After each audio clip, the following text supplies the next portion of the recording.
Do you see the PBOC unrolling something more substantive in the way of monetary easing, or really shifting its stance dramatically in the second half? I think they've already have. I mean, we had 3 reserve requirement cuts. We've had pretty substantial changes in bank regulations. There's also the revival in the wealth management products based on these new asset management rules, and also the fiscal policy side, basically pushing local governments to issue more bonds in the second half. I think all of that together is fairly strong to restore this credit and liquidity conditions that were pretty tight in the first half. So I think that could help to kind of stop the leakage in confidence.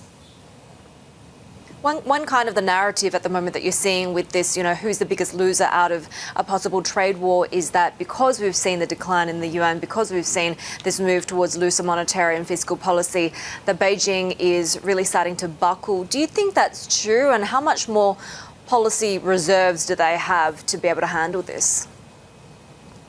Well, first of all, I think that the losses in the CNY is, I think it's well intended. So basically, the PBOC removed itself from the market without interventions, and the market kind of did its job by weakening the currency. And that I feel is a very important precondition to call a bottom, right? If you hold the currency artificially strong when the rest of EM is kind of selling off, then that makes it more difficult to find a bottom in equity markets. So I actually see the weaker exchange rate as a necessary precondition for us to become more bullish. It's strange. Ajay Patel was talking about this soundbite from him earlier, talking about trade wars and saying we're at the start of a currency war. What does he mean, and which particular countries are going to be involved in it? So. The more tariffs are threatened, I think the more pressure it is on China to, on the currency to weaken, on the Chinese currency to weaken.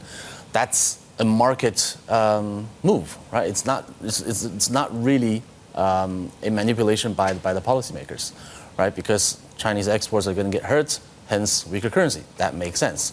If you want the U.S. to become more competitive, you need a weaker U.S. dollar, right?